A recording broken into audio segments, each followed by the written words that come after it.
నాగార్జున సాగర్ నుంచి కృష్ణా డెల్టాకు నీళ్లు రాకపోతే మాకు సాగు అవుతుందా? కృష్ణా డెల్టాలో వరద ఉంటే పట్టిసీమ మోటార్ ఆడించాల్సిన పని లేదు కదా, వరద నీళ్లే మాకు సాగు అయిపోద్ది కదా. ఎవరిని ఏం చేద్దామని అంటున్నా. మనకి హక్కుగా ఉన్నటువంటి కృష్ణా డెల్టాలో ఉన్నటువంటి హక్కుని నువ్వెవరివి?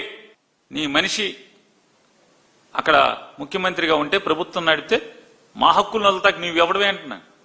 నువ్వెవడో చంద్రబాబు నాయుడు గారు? మా హక్కును వాళ్ళక దానం చేయడానికి నువ్వెవడివి?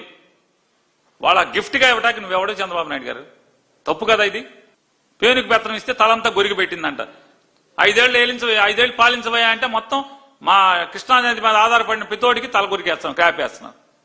అక్కడ సాగునీటి కోసం ఎన్జీటీ స్టే ఉంటే తాగునీటికి 1 టీఎంసీ తీసుకోవాలి అని చెప్పి వర్క్ మొత్తం కంప్లీట్ అయిన దానికి లిఫ్ట్లు పెడితే చాలు, ఒక మోటార్ బిగించి కింద గొట్టం ఏలాడదీస్తే తొండం ఏలాడదీస్తే రాయలసీమలకి గుక్కి నీళ్లు అందుతాయి, పెన్నా వాళ్ళకి గుక్కి నీళ్లు అంతి, నెల్లూరు వాళ్ళకి గుక్కి నీళ్లు అంతి, కర్నూలు వాళ్ళకి నీళ్లు అంతి, అనంతపురం వాళ్ళకి నీళ్లు అంతి. అసత్యాలు మాట్లాడుతూ ముచ్చుమరిలో ఉన్నది 0.33 టీఎంసీ నీళ్లు తోడుకట్టే అవకాశం ఉన్నటువంటి